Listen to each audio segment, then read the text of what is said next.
In college algebra, we wrapped up exponent rules. I believe we made it through the power rule. Just in case, though, let's do it again. So if you ever have an exponent to an exponent, you multiply the exponents. So we're going to go 2 to the 2 times 3, which is 2 to the 6th. And that's it.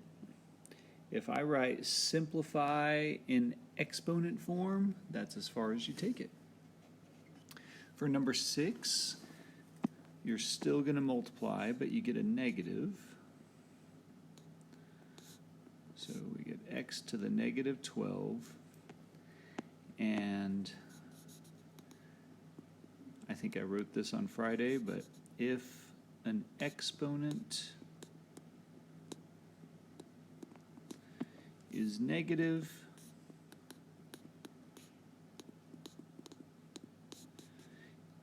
it is not simplified.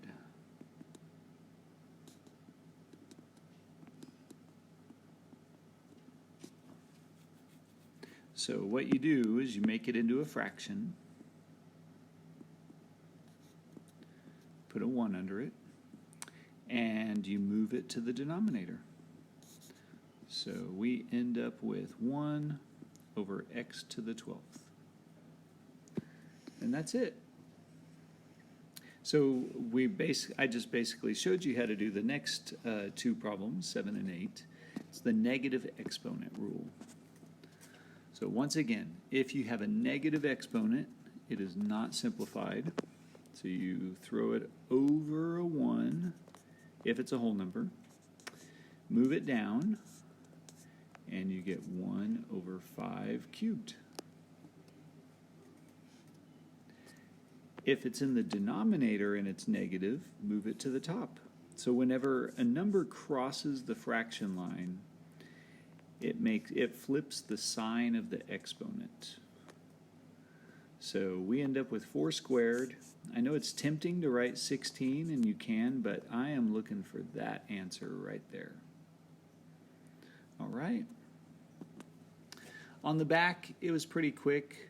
A couple basic rules. Anything to the 0 power, you get 1. So that first one, 7 to the 0, is just a 1. On number 10, you get this monstrous number on the inside of the parentheses. But whatever that monstrous number is, it's being raised to the 0 power, so it's just a 1. Very nice. Quick and easy.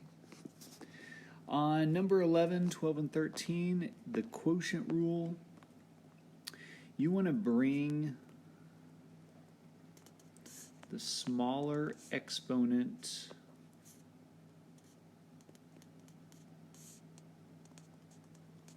to the larger one.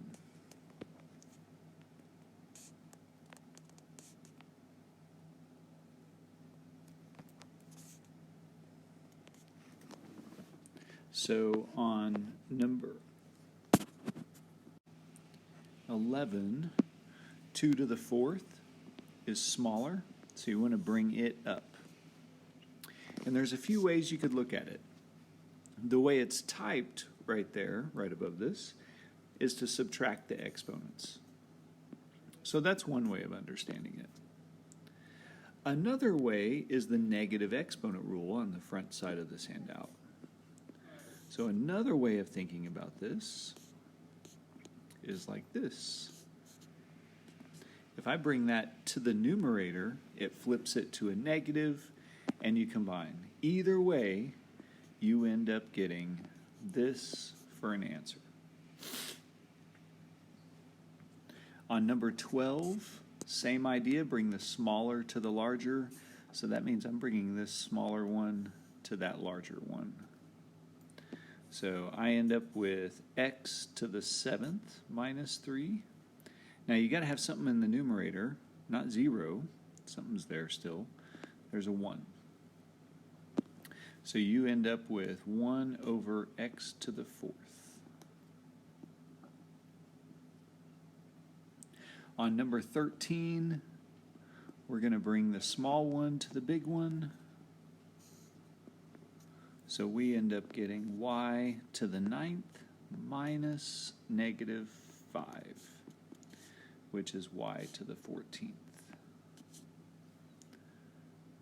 And that's it for those.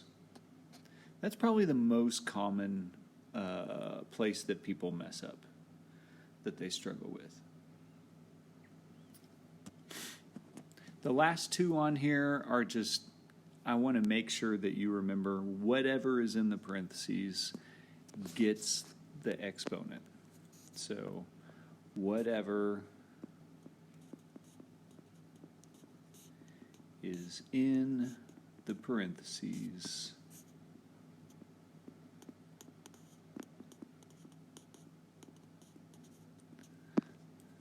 gets the exponent. I guess that doesn't need a comma, does it? Should erase the comma. So both A and B are in the parentheses here. That means they both get the n. Even in a fraction, both A and B are in the parentheses, so they both get an n. Now this right here, I get a little angry with Microsoft Word because when I type it, it doesn't look the way I want it typed. So it should look like this. A,